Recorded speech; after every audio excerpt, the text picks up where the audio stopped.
Assalamualaikum warahmatullahi wabarakatuh. Alhamdulillahirabbil alamin. Wassalatu wassalamu ala asyrafil anbiya'i wal mursalin wa ala alihi wa sahbihi ajma'in. Jadi alhamdulillah pada kali ini kita akan teruskan lagi dengan perbincangan kita berkaitan topik akidah. Iaitulah topik terakhir kita, iaitulah pada kali ini berkaitan beriman kepada qada dan qadar. Pada kuliah kita sebelum ini, kita telah berbincang berkaitan perkara ghaib yang lain, iaitulah beriman kepada malaikat dan hari kiamat.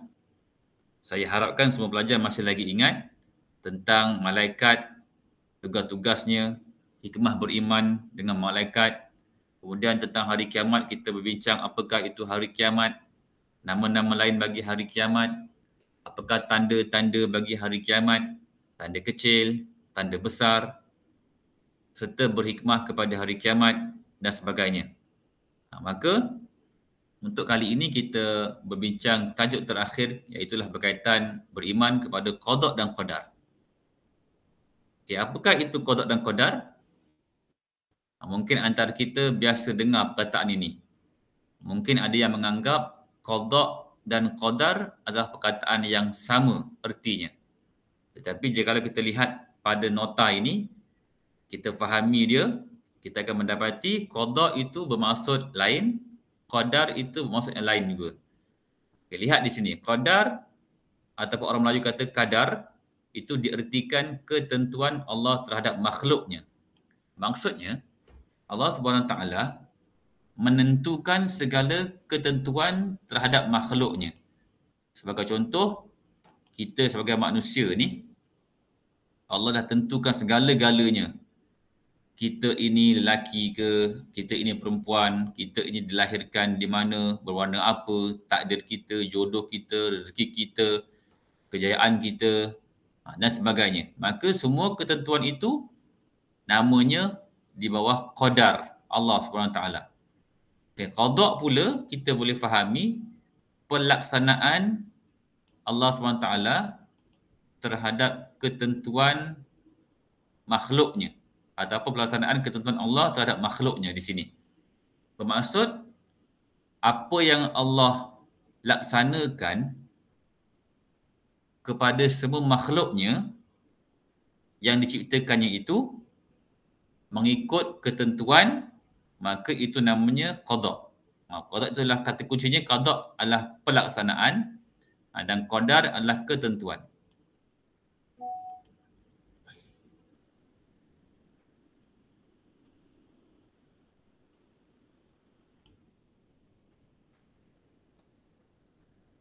Okay, maka itulah qada dan qadar.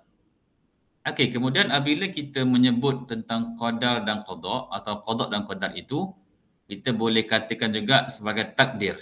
Jadi apabila kita menyebut takdir, maka di bawah takdir itu adanya qadar dan adanya qada. Okey, takdir itu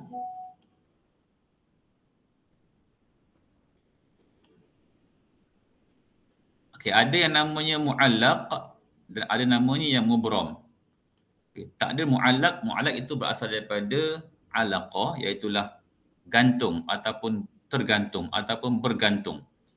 Jadi apabila takdir itu bergantung kepada sebab dan akibat, maka namanya takdir mu'allaq. Sebagai contoh, lapar. Okay, mungkin antara kita pada hari ini, pada waktu ini ada yang sedang lapar. Maka takdir lapar itu dia bergantung kepada sebab. Apa sebab lapar? Kerana belum makan. Ataupun sakit. Apa sebab sakit perut? Mungkin tersalah makan. Maka apabila ada sebab dan ada akibat yang terhasil daripada sebab tadi, contohnya sebab tak makan, akibatnya lapar. Sebab kurang tidur, akibatnya mengantuk. Sebab tidak ulang kaji pelajaran, akibatnya gagal dalam pelajaran. Maka apabila ada sebab dan akibat, itu namanya takdir yang mu'allaq. Kemudian yang kedua adalah takdir mubram. Takdir mubram ini ialah takdir yang tiada pilihan. Semuanya di dalam ilmu Allah SWT. kita sebagai manusia tidak boleh buat pilihan. Jikalau lapar tadi, manusia boleh pilih. Kalau kita memilih untuk lapar, maka kita tak nak makan. Kalau kita pilih nak kenyang, maka kita akan makan. Jikalau mubram, ini tiada pilihan. Sebagai contoh, lelaki. Kita tidak boleh pilih untuk menjadi lelaki atau perempuan. Kita juga tidak boleh pilih untuk meninggal pada waktu-waktu tertentu. Kesemuanya telah pun ditetapkan oleh Allah SWT dalam ilmu Allah SWT. Maka tiada pilihan. Maka ini perbezaan antara mu'allaq dan mubram. Okey, kemudian kita lihat di sini beberapa kekeliruan dalam memahami konsep takdir. Di sini ada 4 keadaan. Ada di antara kita yang keliru dalam memahami takdir itu bagaimana. Okay, yang pertama, lihat di sini, disebabkan oleh kejahilan ataupun menolak keimanan tentang konsep takdir secara sengaja. Dia jahil sebab tidak belajar, tidak mengetahui kebenaran tentang bagaimanakah takdir itu, maka dia menyalahkan takdir. Sebagai contoh, seorang pelajar yang tidak beriman ataupun tidak mengetahui tentang takdir, apabila pelajar tersebut gagal, maka dia menyalahkan orang lain, dia menyalahkan pensyarah, dia menyalahkan sistem, dan dia menyalahkan segala-galanya. Sebab dia jahil tentang takdir. Kerana apabila dia memahami takdir, kegagalan tersebut contohnya, maka dia tidak akan menolak perkara tersebut sebab dia telah pun memahami bagaimana takdir itu. Kemudian yang kedua, ada di antara kita juga yang sengaja menolak takdir, beriman dengan takdir itu sebab nak ambil kesempatan. Sebagai contoh apa? Sebagai contoh, katakanlah seseorang pelajar itu ditangkap membuat sesuatu kesalahan kan dalam kampus. Kenapa awak buat begini? Maka apa jawapan dia? Demi untuk melepaskan diri, dia berkata, telah takdir saya berada di sini atau buat perkara demikian. Maka perkara tersebut adalah satu perkara yang menyalahi konsep takdir kerana telah mengambil kesempatan demi memenuhi kehendak nafsunya, maka mengatakan takdir tertentu. Okay, kemudian yang ketiga, dakwaan syurga dan neraka telah ditetapkan, jadi enggan buat kebaikan dunia dan menjadikannya sebagai alasan. Sebagai contoh, seseorang yang tidak faham konsep takdir dengan sebenar. Kenapa awak tidak solat? Kenapa awak tidak puasa? Maka dia menjadikan alasan. Dia kata, kalau kita puasa, solat banyak sekalipun, kalau Allah telah takdirkan kita menjadi ahli neraka, maka tidak ada guna solat tadi. Lalu dia memilih untuk tidak solat. Menjadikan alasan untuk tidak solat. Maka itu satu kefahaman yang salah. Satu kefahaman yang salah. Sama juga seorang yang menyalahkan takdir juga, seorang yang menyalahkan satu perkara yang berlaku sebab dia tidak memahami takdir itu bagaimana. Ataupun yang keempat, tidak atau malas untuk berusaha. Sebagai contoh, pepatah Melayu sebelum ini ataupun pepatah Melayu zaman dahulu ada menyebut rezeki secupak takkan jadi segantang. Bermaksud rezeki kalau katakan pada hari itu rezekinya adalah RM1, maka dia malas nak berusaha. Dia kata kalau rezeki kita pada hari ini RM1, kita berusaha banyak mana pun memang RM1 sahaja yang kita akan dapat. Maka itu alasan untuk malas berusaha. Kerana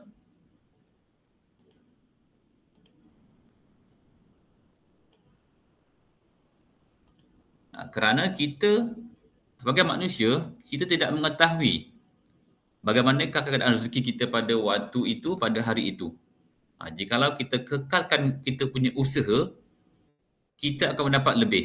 Kan? Jadi, jikalau kita salah faham takdir, sebab itulah kita lihat pada hari ini, mungkinlah ada di kalangan mereka-mereka yang kekal miskin sebab dia malas nak berusaha. Kan? Dia berpegang kepada satu pegangan, dia kata, Kalau dia tu dah memang miskin selama-lamanya. Sedangkan sekiranya dia berusaha, terus berusaha, Allah itu tidak menzalimi, Allah itu melihat usaha kita, pasti Allah akan memberikan sesuatu yang lebih baik sekiranya kita berusaha.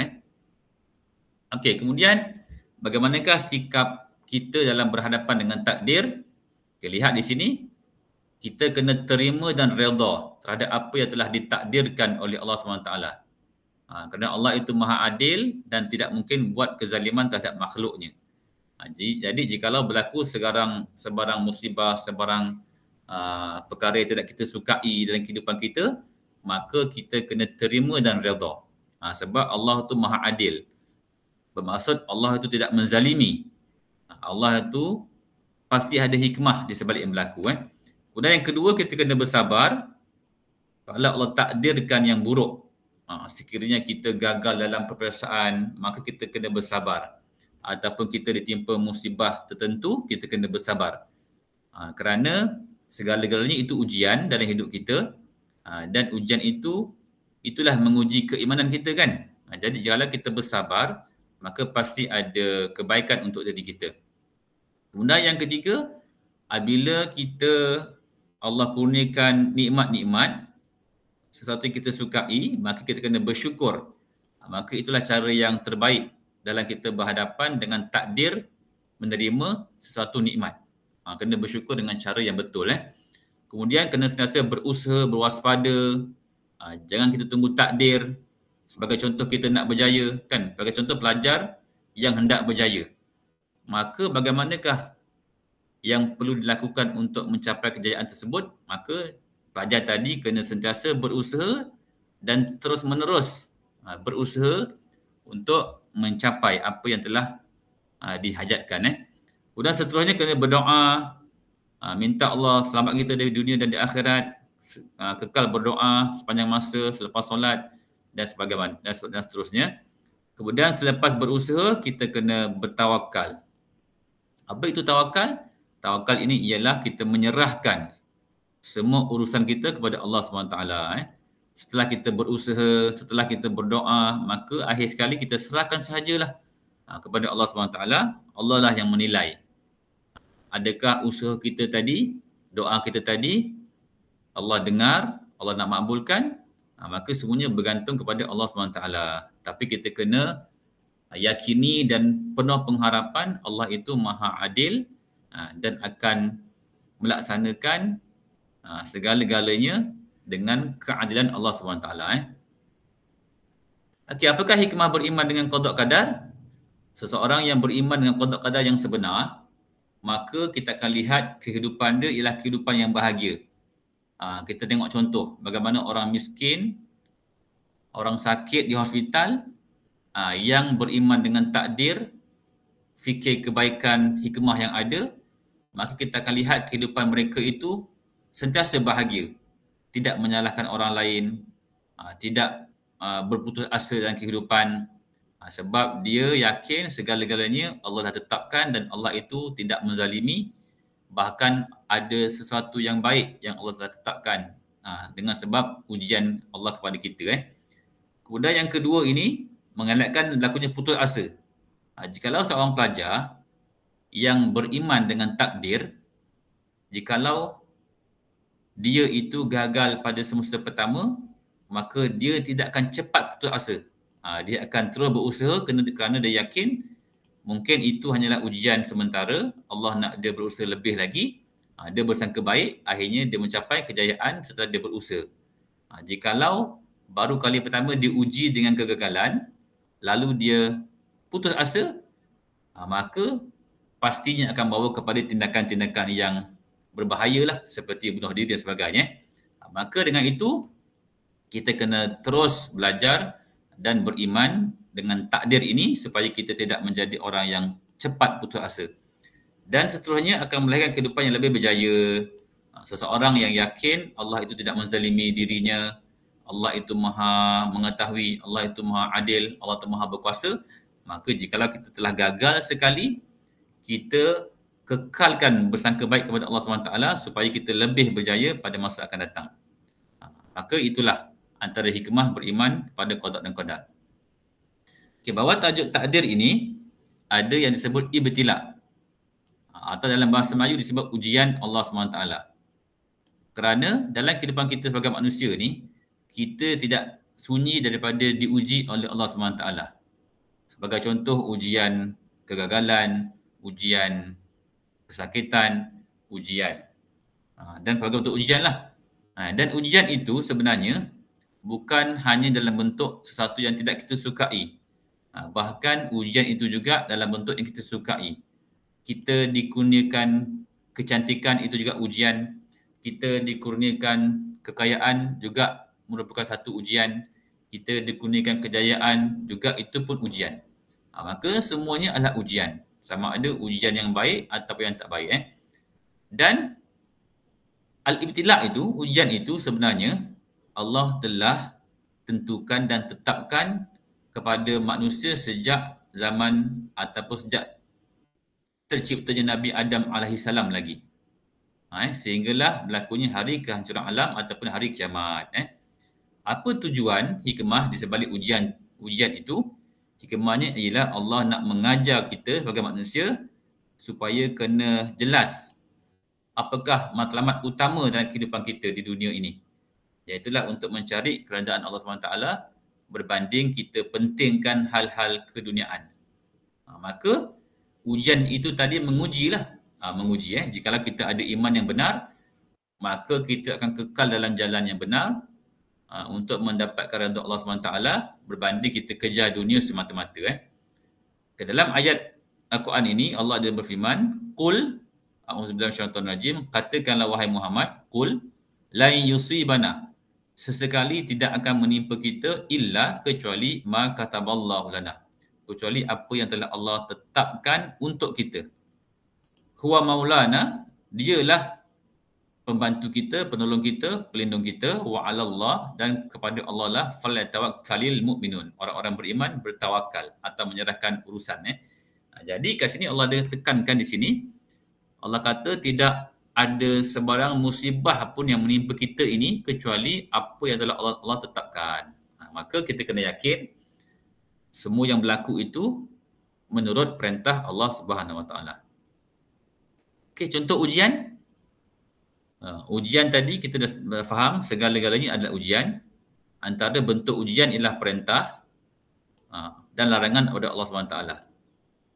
Sebagai contoh dalam ayat ni, Allah menguji Nabi Ibrahim. Kan? Dengan perintah-perintah tertentu, tetapi Nabi Ibrahim berjayalah menyempurnakan. Jadi perintah Allah kepada kita untuk solat itu ujian.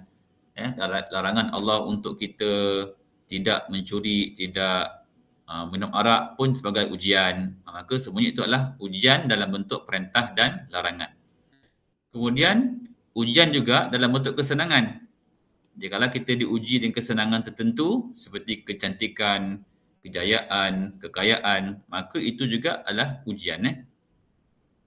Okay, bencana dan kesusahan juga ujian. Dalam ayat ni Allah sebut tentang ujian-ujian dalam bentuk bencana dan kesusahan. Okey, apakah sikap kita sebagai orang Islam yang beriman ini apabila kita menghadapi ujian-ujian ataupun ibtila? Maka jikalau kita diuji dengan kemiskinan, maka apa kita perlu buat? Kita kena sabar terhadap kemiskinan tadi, tabah, tidak putus asa dan sentiasa berusaha supaya kita berjaya keluar daripada ujian kemiskinan. Jikalau kita dikurniakan atau diberikan kekayaan, maka cara kita menghadapinya sebagai orang yang beriman adalah kita kena bersyukur. Bersyukur ni maksud dalam hati. Kita kena letakkan bahawa kekayaan tersebut anugerah Allah SWT dan ada hikmahnya, ada tuntutannya yang kita kena perlu buat daripada kekayaan tersebut. Iaitulah kita tidak sombong dan tidak lupa tanggungjawab terhadap harta tersebut. Antaranya kita kena keluarkan harta kita dalam bentuk zakat atau bersedekah atau membantu orang-orang yang memerlukan. Dan tanggungjawab sosial, membantu pelajar-pelajar yang susah, kan, mereka yang memerlukan dan sebagainya. Kalau kita diuji oleh Allah SWT dengan bala bencana, ujian-ujian, kesakitan, kebakaran sebagainya, maka kita kena tunduk kepada kuasa Allah. Kita kena akui bahawa Allah itu Maha berkuasa, tidak ada satu kuasa pun yang boleh menandingi kuasa Allah SWT. Maka kita kena insafi dirilah. Kita kena cuba refleksi, muhasabah diri kita. Apakah perbuatan yang kita buat itu yang mengundang bala bencana dan sebagainya kan. Maka kita kena refleksi diri. Kita kena perbaiki diri. Supaya dengan ujian-ujian bala bencana tadi lebih mendekatkan diri kita kepada Allah SWT, bukan menjauhkan. Okey, kemudian apakah hikmah terhadap ujian tadi? Antara hikmahnya adalah memberi kesedaran dari kealpaan. Jikalau kita diuji, maka itu sebagai satu bentuk jentikan. Allah menjentik hati kita dengan bentuk ujian supaya kita sedar mungkin kita ada buat kesilapan tertentu, supaya kita cepat atau segera kembali kepada Allah SWT kan. Yang kedua, kita kena berfikir baik, bersangka baik bahawa Allah nak menghapuskan dosa kita. Tapi dengan syarat kita kena redha lah. Kita kena redha kan. Jikalau kita diuji dengan kesakitan tapi kita tak redha, kita menyalahkan orang lain, menyalahkan Allah SWT, maka bukan menghapuskan dosa, menambah dosa lagi Jadi kita kena bersangka baik, ujian-ujian Allah itu adalah untuk menghapuskan dosa kita dan menaikkan darjat, meningkatkan darjat kita sebagai hamba-Nya sebab sabar terhadap ujian yang Allah kurniakan pada kita Kemudian dengan ujian itu juga kita dapat membezakan antara orang yang benar-benar beriman, hati mereka iman, dengan mereka yang hanya mengatakan beriman tapi sebenarnya tidak beriman ataupun disebut sebagai golongan munafik. Kan munafik ni apa? Munafik ni ialah orang yang berpura-pura beriman. Dalam hatinya membenci, memusuhi Islam, tapi secara zahirnya memperlihatkan seperti orang Islam. Bahkan dia sebenarnya adalah musuh kepada Islam Maka dengan ujian tadi kita nampak, kan kita nampak rupanya dia ni tidaklah beriman dengan sebenar, kan hanya berpura-pura sahaja. Sebab apabila diuji dengan ujian-ujian tertentu, baru jelas kemunafikannya Kemudian orang yang beriman ni dia akan pasrah, sebaliknya orang yang munafik itu akan petikaikan takdir. Kan? Orang yang beriman dia redha, dia akur dengan ketetapan Allah SWT, dia akan berusaha untuk menjadi lebih baik, tidak putus asa dan sebagainya. Tapi orang yang munafik, dia tidak bersangka baik kepada Allah SWT, bahkan dia petikaikan. Kenapa Allah buat begini? Kenapa Allah buat begini? Begini seterusnya. Maka kita kena ambil iktibarlah supaya kita tidak menjadi orang yang munafik. Okey, jadi itu sajalah topik kita berkaitan beriman kepada qada qadar ini yang menyentuh tentang hikmah terhadap ujian yang Allah tetapkan kepada kita. Kemudian apakah sikap kita sebagai orang Islam apabila diuji dengan ujian-ujian, sama ada ujian kemiskinan, ujian kekayaan ataupun ujian bala bencana. Ini contoh-contoh ujian, bencana, kesenangan, perintah dan larangan. Dan apa itu ujian? Apa itu ibtila? Ibtila itu ujian Allah SWT. Hikmah beriman kepada qada qadar, sikap dalam berhadapan dengan takdir, dan beberapa bentuk kekeliruan dalam memahami takdir dan pembahagian takdir, mu'alaq dan mubram, serta apakah yang dikatakan qada dan qadar itu. Jadi dengan topik yang terakhir ini, maka kita akan berbincang pula pada minggu akan datang atau pada kuliah akan datang berkaitan topik syariah pula. Kerana topik terakhir bawah tajuk akidah telah pun selesai pada hari ini. Jadi saya harapkan semua pelajar memahami tajuk kita pada kali ini dan saya harapkan pelajar dapat kongsikan kefahaman dan nyatakan nama kelas mengikut format tertentulah di bahagian komen di video yang saya akan kongsikan nanti. Sekian, Assalamualaikum warahmatullahi wabarakatuh.